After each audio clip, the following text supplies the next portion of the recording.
जय गुरु गोरखनाथ। एक बार भगवान दत्तात्रेय जी की आज्ञा अनुसार गोरखनाथ जी अपने गुरु के साथ बद्रिका आश्रम की ओर जा रहे थे।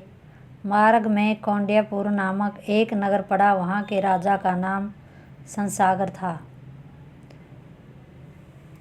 उस नगर में पहुंचकर उन्होंने लोगों के मुंह से यह सुना कि राजा संसागर ने अपने पुत्र कृष्णागर के हाथ पांव कटवाकर उसे चौकी पर लिटवाकर फेंकवा दिया है। उस बालक को देखने के लिए स्त्री पुरुष आ जा रहे थे और राजा रानी को बुरा भला कह रहे थे। गुरु शिष्य ने जब यह समाचार सुना तो उनके मन में बालक को देखने की इच्छा उत्पन्न हुई। वे बालक के पास जा पहुँचे। वहाँ बालक को छटपटाते हुए देखकर दोनों को बहुत दया आई। जब गुरु शिष्य ने ध्यान दृष्टि से देखा तो पता चला कि एक बार राजा संसागर कृष्णा नदी में स्नानोपरांत खड़े होकर सूर्य को अर्घ्य दे रहा था। उसी समय अंतरिक्ष से उड़कर शिवजी के वीर्य का एक अंश उसकी अंजलि में आ गिरा और उसने शिशु रूप धारण कर लिया। इस प्रकार कृष्णागर ने आयोनिज जन्म लिया था। गुरु शिष्य ने उस अलौकिक बालक को अपने साथ ले जाने का निश्चय किया।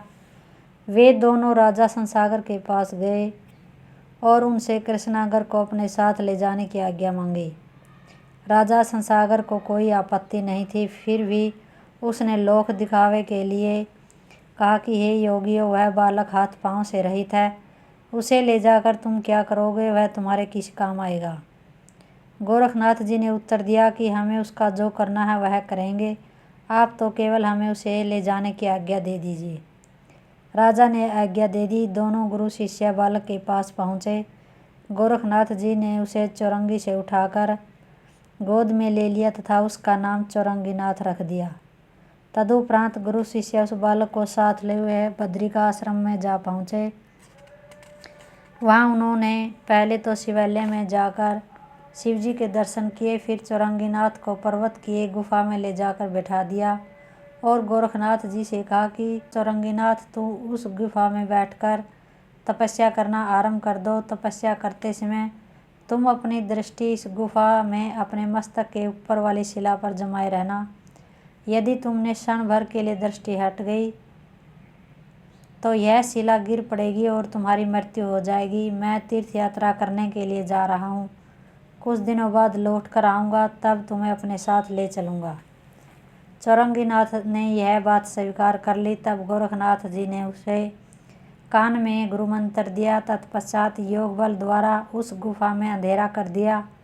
फिर बाहर आकर उस गुफा के द्वार पर एक बड़ा सा शिलाखंड रख दिया ताकि कोई प्राणी गुफा के भीतर न जा सके।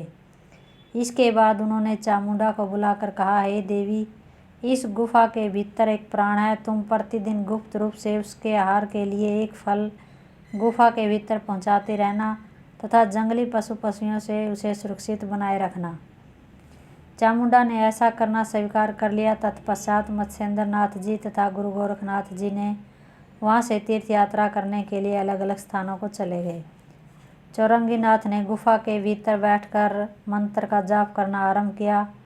उसने अपनी दृष्टि सिर के ऊपर वाली शिला पर जमाए रखी, क्योंकि दृष्टि के चूक जाने पर शिला के गिर जाने का जो भय लगा हुआ था, उसका परिणाम यह हुआ कि चामुंडा उसके आहार के लिए प्रतिदिन जो एक फल रख जाया करती थी, उसकी ओर चौरंगीनाथ की कभी दृष्टि ही नहीं पड़ी।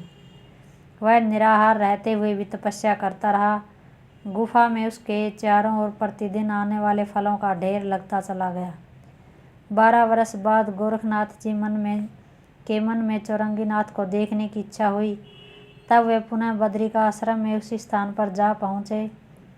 वहाँ गुफा के द्वार से शिलाखंड हटाकर उन्होंने अपनी योग शक्ति से प्रकाश प्रकट करके देखा कि चौरंगीनाथ मस्तक के ऊपर वाली शिला पर टकटकी लगाए हुए मंत्र जाप करने में मगन है।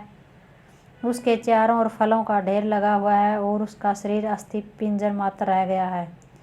इस उग्र तपस्या को देखकर गोरखनाथ जी अत्यंत प्रसन्न हुए। उन्होंने कृपा दृष्टि से चौरंगीनाथ की ओर देखा, जिसके फलस्वरूप उसका संपूर्ण शरीर हष्ट-पुष्ट हो गया तथा उसके कटे हुए हाथ पांव के स्थान पर नए नए हाथ पैर उत्पन्न हो गए। तब गोरखनाथ जी ने चौरंगीनाथ को संबोधित करते हुए कहा कि हे वत्स, मैं आ गया हूँ, तुम गुफा के बाहर निकल आओ। गोरखनाथ जी की आवाज़ सुनकर चौरंगीनाथ बाहर निकल आए। उसी समय चामुंडा ने आकर गोरखनाथ जी से कहा कि मैं आपकी आज्ञा के अनुसार प्रतिदिन एक फल गुफा में रखाया करती थी, परंतु इन्होंने तो कुछ खाया ही नहीं। गोरखनाथ जी ने उत्तर दिया, यह बेचारा तो प्राण चले जाने के भय से अपनी दृष्टि ऊपर वाली शिला पर जमाए बैठा था, फिर तुम्हारे फलों की ओर किस प्रकार देखता। चामुंडा गोरखनाथ जी से आज्ञा लेकर लौट गई। तब गोरखनाथ जी चौरंगीनाथ को साथ लेकर शिवालय में गए। वहाँ शिव पार्वती ने चौरंगीनाथ को आशीर्वाद दिया। 6 महीने तक गोरखनाथ जी उसी स्थान पर रहे। वहाँ रहकर उन्होंने चौरंगीनाथ को शस्त्रास्त्र विद्या का अभ्यास कराया।